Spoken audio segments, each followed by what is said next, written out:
once you have a Google account and you're signed in, there's a couple of things that you need to know how to do. First thing, if you need to compose an email, you will click the compose button. It'll pop up a window and you will type in the email address that you will be sending it to. This is my work email address. This is the address that you will be sending and sharing everything in Google Docs to. You will put a subject, whatever the assignment is, and your name here. So if the first assignment is a global perspective, do number 1, and whatever your first name is, Jane. Okay.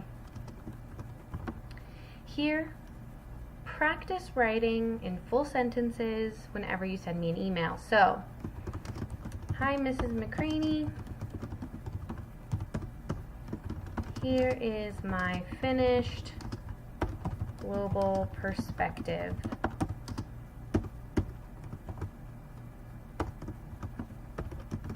Enjoy reading.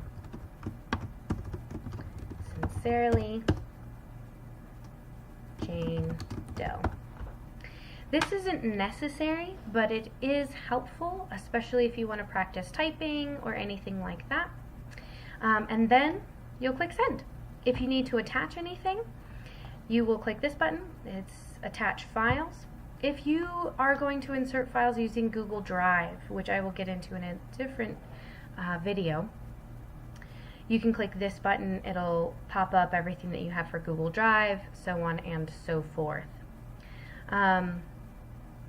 It automatically saves for you, so if you're like, oh no, I need to go get something off the stove because it's burning, which would be horrible, you can just X out of it. It automatically saves it for you over in drafts. So you just click on drafts, it's right here, double click on that, and it pops it right back up. If you realize that you dislike the email or it didn't have what you needed, you can just discard the draft right there.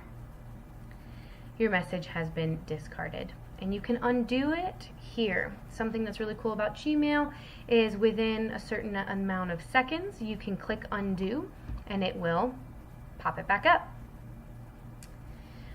Here, if we really want to get rid of it, we can just click that button, discard drafts, and it will automatically go away. Up here is how you're going to log out or log into whatever account you have. You can add accounts to whatever that computer is, or you can just sign out. Here will be some notifications for you, if you have any. This Rubik's Cube is going to be your best friend because it has all of the navigation tools that you're going to need for our class. The first thing you really need to know about is the Google Drive. So if you click on that, it'll open up a new window with new things. It has a PDF already for you in order to help you navigate. This just walks you through what it can do. If you want to, you can read that or not. Your drive is going to be what you have created. Shared with me is going to be any kind of file that was shared with you. You will have some files from me shared with you that you'll make copies of and have. This is going to be anything recent. This can be helpful, especially if you don't remember what you labeled something or anything like that. If you've starred anything, it'll be here. If you've thrown anything away, it'll be here. You can also link and sync to other computers. I don't suggest doing this unless you're on your own personal computer, because it can be kind of confusing and things like that. This little arrow button can open and close different files, but because there's nothing in here yet, there's no folders that we've created. Other places over here in the app section, which isn't shown quite yet, is going to be Google Classroom. Once you have signed up for it, it will be here, and you'll be able to access it from the same panel. Calendar is really helpful, especially when you have access to the classroom calendar. It will show up here. Obviously Gmail, if you wanted to go back to it, or you could just go up here, the top of the browser, and click back over.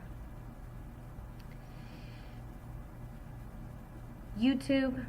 At school, we only have access to a certain amount of YouTube videos, okay? And that's basically it.